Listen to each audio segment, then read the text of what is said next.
Hi there, everybody. So we're going to talk just a short, quick intro to Diophantine equations. You'll see what I have up on the board here is a simple one, and from Algebra 1 even, this looks pretty familiar. You'll notice that I have the equation at the top here. So this is my 12x plus 19y equals 1. And then what we're saying is that 8 comma negative 5 is a solution to this. And so this is a little bit from section 5.1. Basically, one of the things that we note if we're going to work with this linear equation, essentially by saying it's a solution, what we're saying is that 12 times 8 plus 19 times negative 5 equals 1. Pretty straightforward. So 12 times 8, you may know, is 96. And then 19 times negative 5 is negative 95. And yes, we can pretty easily see that 96 plus negative 95 is going to be equal to 1.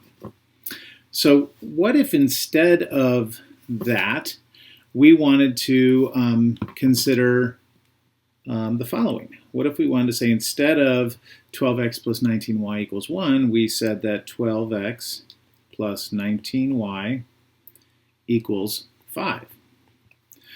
Well, we already know that 8 and negative 5 work for the original problem, so actually all we have to do is multiply each of those by 5. So I would get 12 times the quantity 8 times 5 plus 19 times the quantity negative 5 times 5, and that should still equal 5. Which, if you think about it, makes sense from just our Algebra 1 point of view or Algebra 2 when we're solving equations. We're not solving in this case, but if I come back up to the original equation and I multiply the whole thing by 5, you can see that essentially what we end up doing is we're multiplying every term in this thing by 5. Okay? Pretty straightforward. Well, the other thing that we notice, and this is more of a section 5.4 thing, is if we come back up to the, whoops, wrong one. If we come back up to the original equation, what this is essentially telling us is that the GCD of x and y is equal to 1. Okay? And we'll get into that a little bit more later, but that's one of the things we can take from this.